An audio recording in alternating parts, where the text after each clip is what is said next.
सूरज की mummy Anuja kitchen में काम कर रही थीं। तभी सूरज भागता हुआ आया। मम्मी देखो ना। अनुजा ने प्यार से सूरज की ओर देखा और कहा, बेटा मुझे काम करने दे, तू बाहर जाकर खेल ले। लेकिन सूरज नहीं माना और मोबाइल लेकर मम्मी के पीछे पड़ गया। मम्मी देखो ना प्लीज। अनुजा ने बेटे के हाथ में मोबाइल देखकर कहा, तुझे कई बार मना किया है ना मोबाइल पर रील्स देखने के लिए। सूरज ने जिद पकड़ते हुए कहा, मम्मी एक बार देखो तो सही, सब लोग होली पर वृंदावन जा रहे हैं, कितनी भीड़ है, हम कब जाएंगे।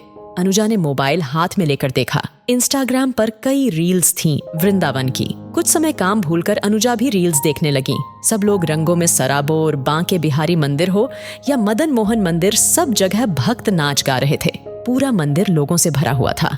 अनुजा ने मोबाइल सूरज को देते हुए कहा, बेटा तेरे पापा को बोला तो था, लेकिन वो कह रहे थे बहुत भीड़ है, ऐसे में हम कैसे दर्शन कर पाएंगे। घंटों लाइन में लगना पड़ रहा है तब नंबर आ रहा है, और छोटे बच्चों को लेकर तो जाना नामुमकिन है। सूरज गुस्सा होते हुए बोला, बस सारी दुनिया वृंदावन जा सकती है, हमारे लिए ही भीड़ है।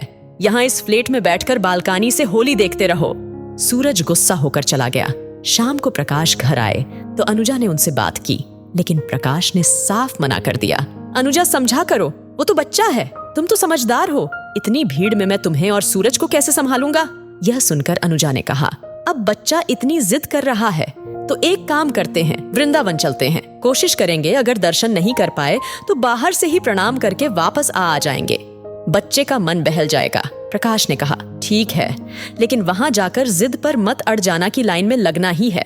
घंटों सूरज को गोद में लेकर खड़े रहना मुझसे नहीं हो पाएगा। होली से 2 दिन पहले प्रकाश, सूरज और अनुजा को लेकर वृंदावन के लिए निकल जाते हैं। तभी अनुजा कहती है, अपनी गाड़ी से नहीं जाएंगे, पता नहीं वहां पार्किंग की जगह मिले भी या नहीं, और फिर गाड़ी में पूरा रंग लग जाएगा। प्रकाश जी को बात समझ आ जाती है। तीनों मथुरा के लिए रोडवेज की बस पकड़ लेते हैं। मथुरा से वृंदावन जाने के लिए ऑटो लेकर वृंदावन पहुंच जाते हैं, लेकिन वहां पहुंचकर जब भीड़ देखते हैं तो उनके हाथ पांव फूल जाते हैं। इतनी भीड़, श्री बांके बिहारी मंदिर पहुंचना तो दूर, उनकी आसपास की गलियों में पहुंचना भी नामुमकिन हो जाता है। सैकड़ों लोगों की भीड़ से गलियां भरी पड़ी थीं। इस भीड़ को देखकर अनुजा ने कहा, अब क्या होगा, यहाँ तो मंदिर तक पहुंचना मुश्किल है। प्रकाश जी ने कहा, मैंने तो पहले ही कहा था, होली पर आने का कोई फायदा नहीं है। सूरज ने पापा से कहा, पापा आप लाइन में तो लगो, कान्हा जी अंदर से बुला लेंगे। सूरज की बात सुनकर प्रकाश ने कहा, बेटा मैं लाइन में नहीं लग सकता, इतनी भीड़ में। बहुत देर तक इंतजार करने के बाद तीनों वापस जाने की सोच रहे थे। वे थक हार कर एक मकान के बाहर बने चबूतरे पर बैठ जाते हैं। सूरज आगे जाने की जिद कर रहा था। अनुजा और प्रकाश उसे समझा रहे थे। तभी उनके पास एक छोटा सा बच्चा आता है। बच्चा प्रकाश से कहता है, आपको बांके बिहारी के दर्शन करने हैं। यह सुनकर अनुजा ने पूछा, बेटा क्या तुम यहाँ किसी को जानते हो जो हमें दर्शन करा दे। यह सुनकर बच्चा मुस्कुराते हुए कहता है, मेरे साथ आ जाओ, मैं दर्शन करा दूंगा।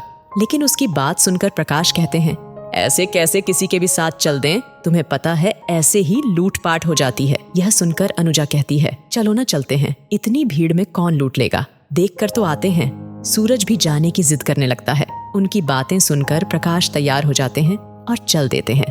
तभी वह बच्चा उनसे कहता है, कान्हा जी के लिए रंग लाए हो, नहीं तो सामने से ले लो। यह सुनकर उन्हें ध्यान आया कि यहाँ आ तो गए, लेकिन गुलाल तो लिया ही नहीं। प्रकाश ने चुपचाप अनुजा से कहा, देखा मैंने कहा था ना, जरूर इसकी कमीशन होगी, इस दुकान पर गुलाल खरीदने को कह रहा है, अभी आगे देखो कितने पैसे खर्च करवाएगा। अनुजा ने आंखें दिखाते हुए गुलाल खरीदने के लिए इशारा किया। प्रकाश बिना कुछ बोले गुलाल खरीदने चले गए। कुछ देर बाद वे तीनों बच्चे के पीछे पीछे चलने लगे। बच्चा गलियों से बाहर निकलकर यमुना जी के पास एक पेड़ के नीचे ले गया। वहां जाकर वह उन्हें पेड़ के पीछे की तरफ ले गया। यह देखकर प्रकाश ने कहा, देखो यहाँ आसपास कोई भी नहीं है, मैंने कहा था, पर तुम नहीं मानी, अब जरा सावधान रहना। बच्चों पेड़ के पीछे ले जाकर बोला, लो खेल लो होली बांके बिहारी जी से। अनुजा और प्रकाश देखकर दंग रह गए। पेड़ के नीचे बने चबूतरे पर बांके बिहारी जी की एक तस्वीर रखी थी। यह देखकर अनुजा ने कहा, बेटा तुमने तो कहा था मंदिर ले जाओगे, यह कहाँ ले आए, हमें तो मंदिर जाना था। तब उस बच्चे ने कहा, आप पहले इन्हें गुलाल लगाओ, फिर आंखें बंद करके यहाँ बैठ जाओ, बस जैसा मैं कह रहा हूँ वैसा ही करो। अनुजा सूरज को गोदी में बिठाकर प्रकाश जी के साथ नीचे बैठ जाती है। दोनों अपनी आंखें बंद कर लेते हैं। तभी वे क्या देखते हैं कि तीनों बांके बिहारी जी के मंदिर में श्री बांके बिहारी जी के सामने खड़े हैं। मंदिर में बहुत कम लोग हैं। पुजारी जी सबको गुलाल लगा रहे हैं। अनुजा और प्रकाश एक दूसरे को देख रहे थे। फिर उन दोनों ने बांके बिहारी जी के चरणों में माथा टेका। दोनों को गुलाल लगाया गया। इसी बीच सूरज का हाथ उनसे छूट गया। अनुजा सूरज सूरज आवाज देने लगी। तभी दोनों की आंख खुल गई। उन्होंने देखा उनके चेहरे पर वही गुलाल लग रहा था। पास ही सूरज पास में खड़ा था। वह पूरा रंगों में सराबोर था।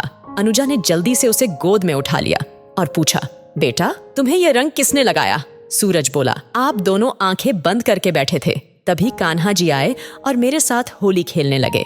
मैंने आपको बहुत आवाज दी पर आपने सुना ही नहीं। अनुजा ने पूछा, तू सच कह रहा है? सच में कान्हा जी आए थे।